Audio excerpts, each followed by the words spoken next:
こんにちは、カイトチャンネルです。今カンクンにいます。ここからマニラに行って、そして初フィリピンを楽しもうと思います。じゃあ最後までお楽しみください。今回はエアアジアで飛びます。片道15,000円ととても安かったです。乗客は日本人はほとんどいなく、だいたいフィリピンの方です。はい、機内に入ってきました。こういう感じで結構空いてます。乗り込みました。座席の間隔はこういう風に拳が1個入るぐらいでかなり狭いです。マニラアキノ空港に到着しました。意外と長かったです。飛行時間は正味で4時間半ぐらいありました。搭乗まで、離陸までを含めると5時間以上乗ってたので、かなり遠く感じました。じゃあ今から入国します。じゃあこちらで SIM カードを買いたいと思います。スマートです。スマートフォンで買います。ここだと、72GB で1200ペソです。およそ3000円です。そしてプランはいくつかあって、アンリミティッドの場合だと2000ペソ、これだと5000円以上するので少し高いです。フィリピンはぼったくりタクシーが多いので、グラブで行くことにします。グラブの、待ち場所はたくさんあるので、このようにグラブで書いてるところを進んでいきます。ここにもグラブのラウンジはありますけども、自分で予約する場合はアプリから予約して、そしてここまっすぐ進むとグラブの乗り場があります。じゃあ行ってみます。グラブの乗り場にやってきました。ここは A の1から A の20まであるので、自分で乗り場所を探さなければいけません。これがグラブの画面です。もうすぐドライバーが来そうです。はい、来てくれました。じゃあ乗っていきます。はい、無事に合流しました。じゃあ今から出発します。セントジャイル・マカティの部屋はこういう感じです。で、まっすぐ歩いていくと、とても広い窓にメトロマニラの大景色が広がっています。こちらの方は緑がたくさんあります。そして反対側には摩天楼、高層群のビルがあります。そして、洗面台はこういう感じです。ちょっと狭めです。トイレはこういう風な、ピストルがついてて、水で荒らして流すタイプ。東南アジアによくあります。そしてシャワーはこういう感じです。レインシャワーとハンディシャワーがついてます。はい、フィリピンの友達の、ジョブ君です。今ジョブ君の案内で、レストラン行きます。Okay, so we're going to a restaurant together. Yeah. So what's famous for the restaurants? What kind of food? Okay, they're famous about with sisig and sinigang, which is a sour soup. Oh, I see. Yeah, and a vegetable dish with coconut milk. Oh, sounds good. We're very excited. やっぱり地元の友達がいると安心です。観光客一人で歩くと危ないと思うんですけども、地元の友達がいるので安心して夜の街も歩くことができます。地元の人たちはこういうふうに歩いてますけれども、歩道がないのでかなり歩きにくいです。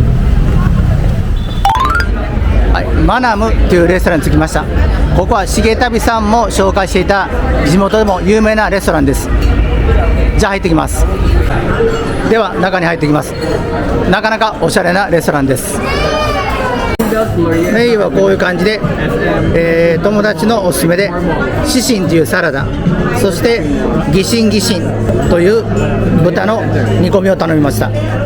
それとシニガンというビーフのスープを頼みました。これはウォーターメロンだから、スイカも入っていてとっても珍しい料理です。はい、これがシニガンという、ビーフのスープです。それにこれはウォーターメロンが入ってます。そしてこちらがシシンという、豚の炒め物。そしてこれがギシンというこれサラダです。そしてこちらはチキンのフィッシュソースです。とても美味しそうです。これは混ぜて食べるのが美味しいそうです。 Yeah, Wow, that's really gorgeous.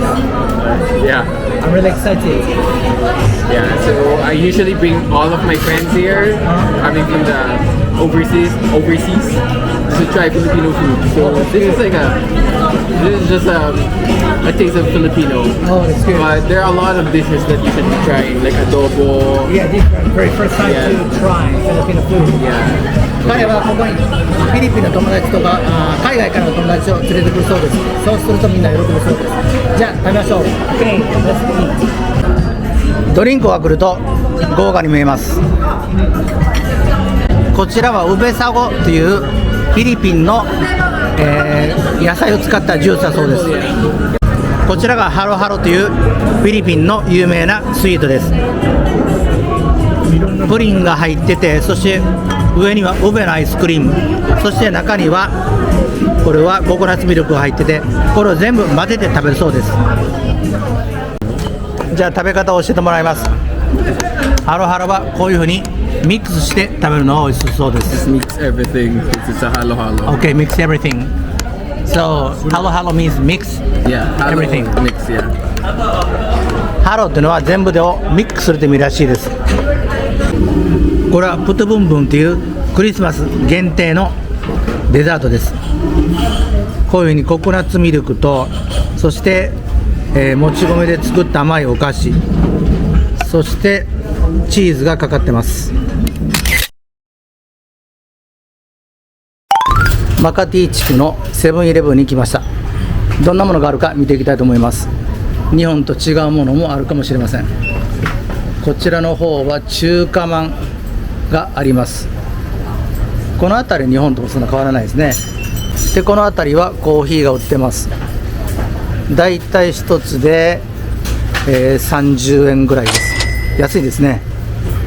でドリンク類はコークとかペプシがあります。この辺りは1本100円、日本より少し安いぐらいですね。そしてこちらはハイネケンとか、これはシンガポールでしょうか、タイガービールがあります。これでだいたい300円ぐらい。そしてフィリピンというとバナナチップス、これは200円ぐらいです。フィリピンといえば夜遊び、ナイトライフ、マカティのクラブエリアにやってきました。周りはこういう感じです。門の前にはだいたいセキュリティがいます。マニラは夜歩くのは少し怖いですけれども、でもこの辺りは、夜歩いても大丈夫そうです。この辺りはフィリングステーションというのが一番流行ってそうです。たくさんのお客さんがいます。でクラブ街は意外と短くて、だいたい200メートルほど歩くともうこの辺りは終点です。どこかに入って一杯ぐらい飲んでいきたいと思います。ただし店内の撮影はできないのでこれで終わります。朝食会場にやってきました。中は広々としてとっても気持ちがいいです。食事は定番ですね。マカロニ、卵、そして、魚の唐揚げ、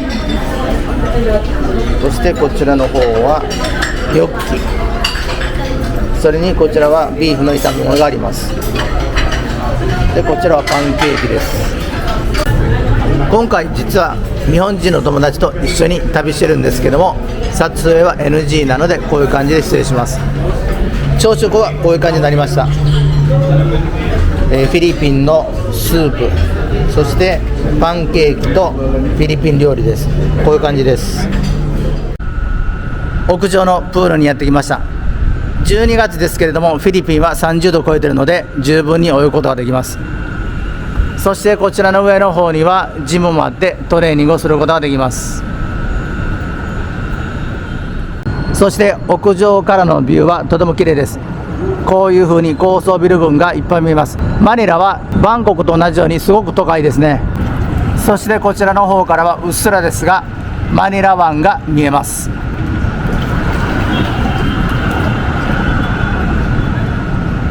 こちらの方も高層ビルがたくさん建ってます。でも左側の方を見るとずっとジャングル地帯が広がっているので、それもすごく自然豊かな街だと思います。グラブに乗って今からサンチャゴ要塞に向かっています。そして今ここのところはペドロヒルストリートというところなんですけども、マカティから少し出るとこういう風にすごく地元の雰囲気が漂っているところに行きます。そしてこれ窓を開けて撮ろうとしたんですけども、ドライバーさんが窓を開けてカメラを出すとバイクとかに乗ってる少年からバッとカメラを捉えてしまうんで、絶対開けちゃダメと言われました。やっぱそういうのを聞くとマニラは怖いなと思います。じゃあ行ってきます。グラムに乗ってサンチャゴ要塞まで来ました。周りはこういう感じです。じゃあ中を見ていきたいと思います。サンチャゴ要塞にやってきました。ここはスペイン統治時代の16世紀の最重要軍事拠点でした。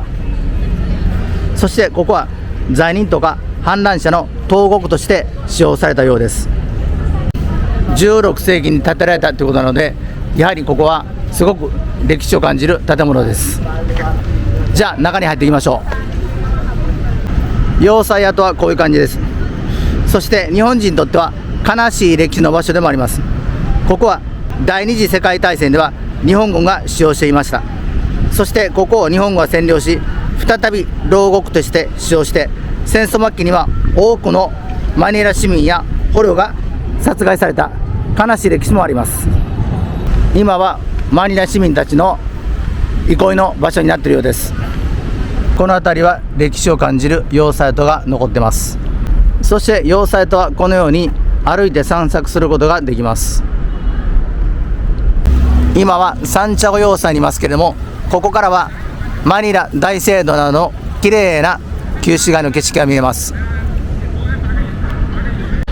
そして反対側にはサンチャゴ要塞がずっと広がっています。とても素晴らしい景色です。こちらは要塞の入り口です。中入れるので行ってみましょう。こちらはメインのゲート、モロ門です。サンチャゴの像があることで有名です。そしてこちらはスペイン建築らしい立派な門構えで人気のスポットです。じゃあ入っていきたいと思います。要塞跡に入ってきました。綺麗な要塞が残されています。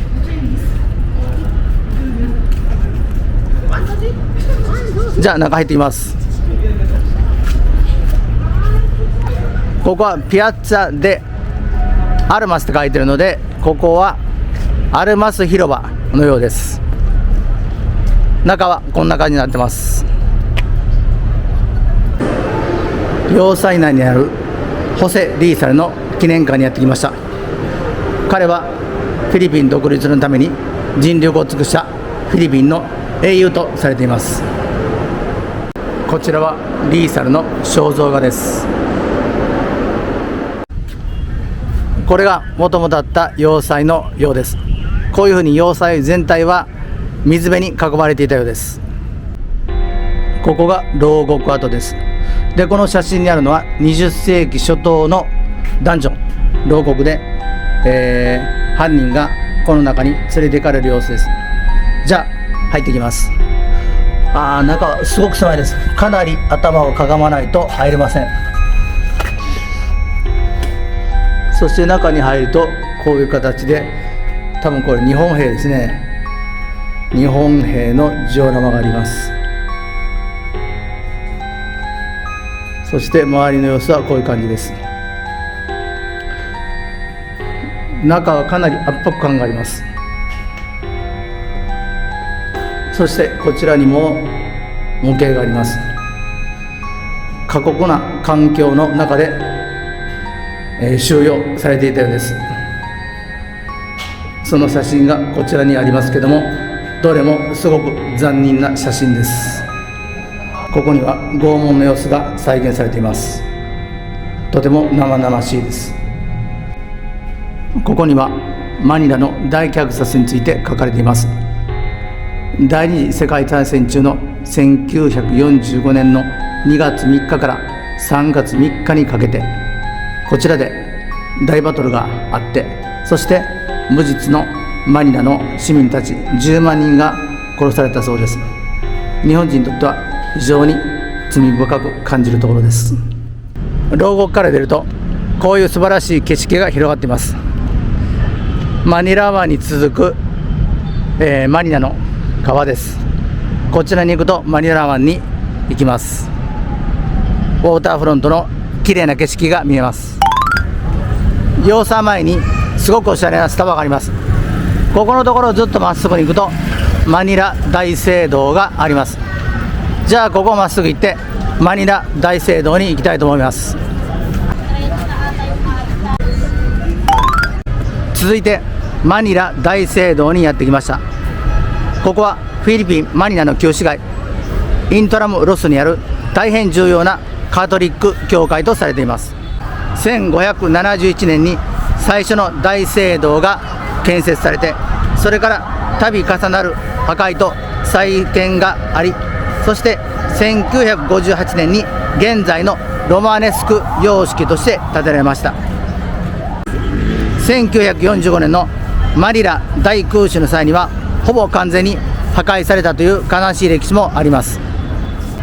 それでは中に入っていきたいと思います。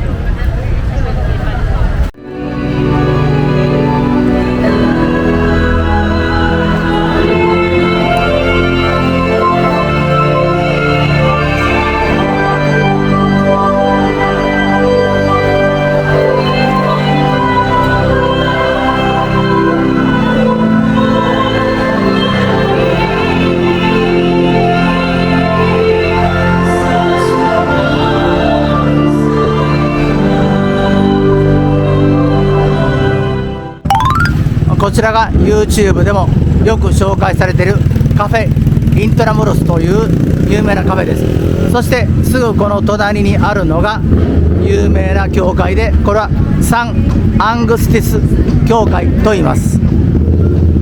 こちらがサン・アングスティン教会です。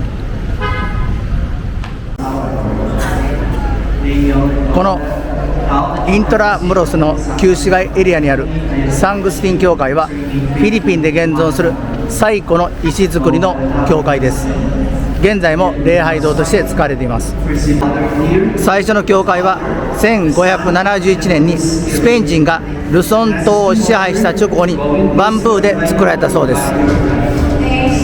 こちらの教会はユネスコの世界遺産として登録されているとても歴史のある教会です。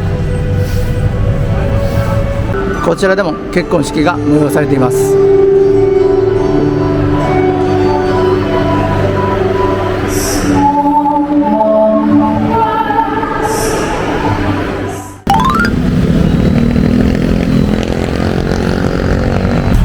これがフィリピン名物ジムニーです。これを乗りこなせるとかなり安く行けるんですけども、ちょっと観光客には難しそうです。リーサル公園というところにやってきました。ここはマニラ市民の憩いの場所のようです。リサール公園でした。リサール公園はマニラの市民の憩いの場所のようです。こういう感じで皆さんゆったりとくつろいでおられます。ここは噴水が出るようですけども、今の時間帯は残念ながら噴水は止まっています。そしてこちらは芝生で皆さん楽しそうに遊んでいます。この辺りだと危険性は全く感じないです。とても平和な感じです。この辺りは街角マッサージもあるようです。これは300ペソでだいたい700円ぐらいです。マニラ人御用達のロビンソンデパートというところにやってきました。ここはとてつもなく巨大なショッピングセンターです。デパート以外にもこういうふうにたくさんの店があります。ドバイのドバイモールを思い出しました。たくさんのお店があります。何かフィリピンらしいものがあればなと思って今見てます。この辺りは屋台風の面白いものがあってます。ライスキムチってありますね。でこちらはコーンドッグがあります。そしてこの辺りはフィリピンのおかずがたくさんあります。こちらには珍しいボイルドバナナっていうのがあります。1本これでだいたい40円ほどです。蒸しバナナを買ってみました。じゃあ食べてみます。一口食べてみましたけども、さつまいもみたいでとってもほかほかして美味しいです。フィリピンに来たら蒸しバナナ食べてみてください。ロビンソンズプレイスのメインのところにやってきました。今はちょうどクリスマスシーズンで、こういうようなクリスマスグッズがたくさん売ってます。周りはこのような感じでとっても広々としてます。少し慣れてきたので、帰りのマカティまではこのペトルジルというところから、高架鉄道に乗っていこうと思います。ここでチケットを買って、そしてここから乗るようです。駅の方はこういう感じです。やはり観光客はほとんどいません。地元の人しかいないようです。エスダーステーションに着きました。ここからマカティまでの帰り方を一緒にやっていきましょう。じゃあここからまっすぐ行きます。そして右に曲がって MRT の駅に行きます。こういう風な地元の人たちであふれる道を通っていきます。MRT のトラフトアベニューまでやってきました。ここで MRT に乗り換えてマカティまで行きます。ただチケットを買うのはかなり並ばなければいけません。大行列です。はい、ターフトアベニューというところのここは MRT です。ここは乗りたいと思います。ウェンディアステーションに着きました。ここがマカティの最寄り駅です。ここからマカティまでは歩いて10分ほどです。じゃあここから歩いて帰ります。メトロの駅から見た大通りです。やはりマニラは渋滞がひどいので、このように車はすごく積んでます。だから時間がない人はメトロで帰る方が早くマカティまで帰ってくることができます。2日目の夜はマニラの友達にパサイグシティにあるオーバーというナイトクラブに連れて行ってもらいました。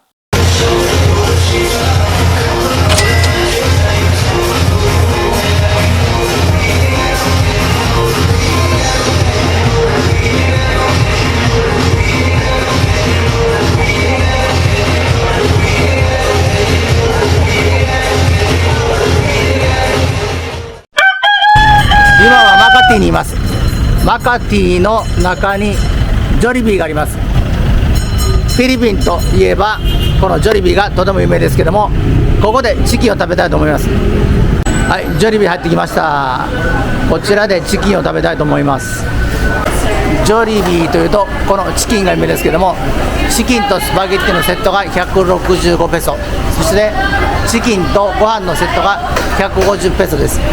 自分は有名なジョリビースパゲッティを頼んでみたいと思います。ジョリビーのチキンセットがやってきました。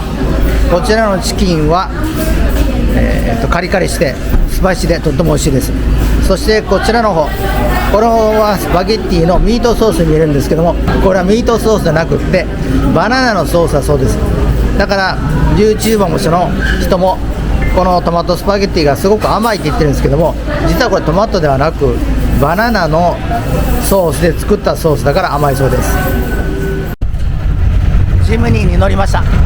これは初乗りが13ペソです。とても安いので地元の人たちはたくさん利用します。 LTR という電車に乗ってバクララン駅にやってきました。ここには地元の人が行くマーケットがあるので行ってみたいと思います。もともとマニラは観光客は少ないですけども、この辺りも本当に地元の人しかいないようなところです。じゃあここから降りてアーケードショッピング街行きたいと思います。これが上から見たバクラランの商店街です。このように奥までずっと地元の人たちが行くお店が連なっています。じゃあここを探索したいと思います。この辺りはお菓子の屋台が並んでいます。じゃあこちらの行ってみたいと思います。こういうところを歩いてるだけでも楽しいですね。いろんな店があってとっても楽しいです。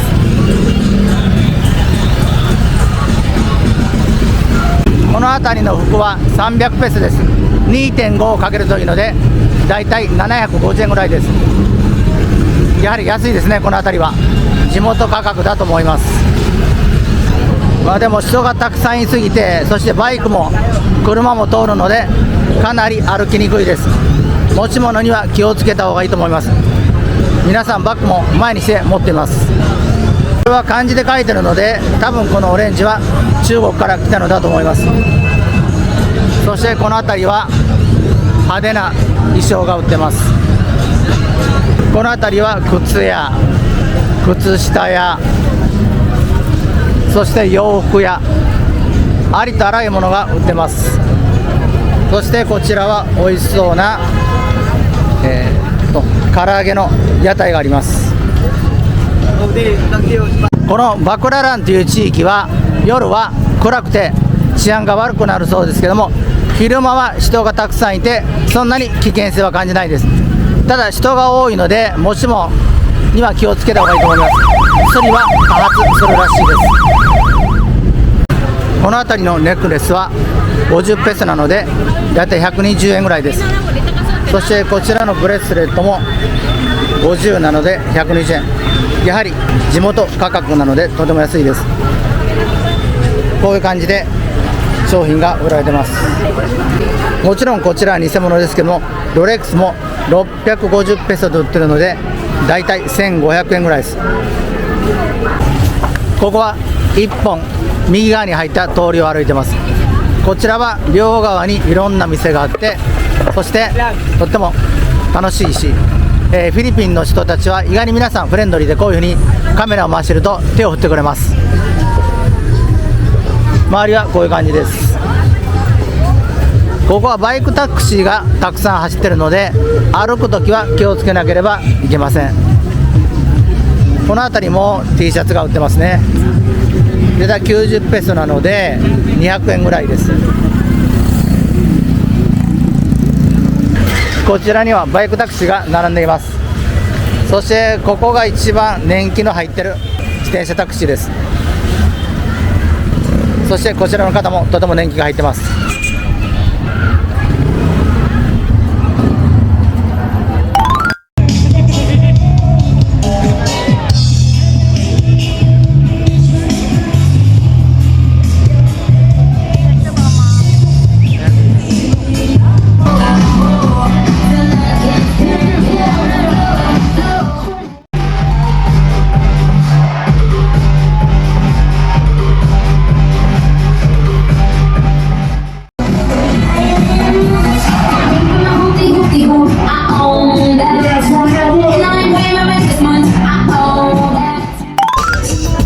こちらは BGC というショッピングモールにやってきました。この辺りは高層ビルが建っていて、マニラの中でもとても治安がいい場所です。セキュリティもあちらこちらに出て、そしてゆっくりと買い物ができます。この辺りは地元の人たちの憩いの場所になっています。売ってるものもすごく洗練されたものがあって、見ていてとても楽しいです。じゃあここをしばらく歩いていきたいと思います。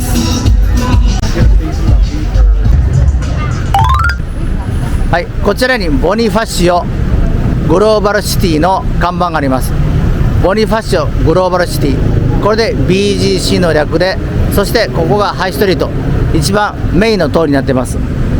緑地帯を中心に両側にこういうふうにお店があって、そしてショッピングができるようになっています。マニラでもこの辺りはとても治安がいいですし、安心して歩くことができます。そしてかなりハイソなストリートのようです。欧米人の方たちも見かけます。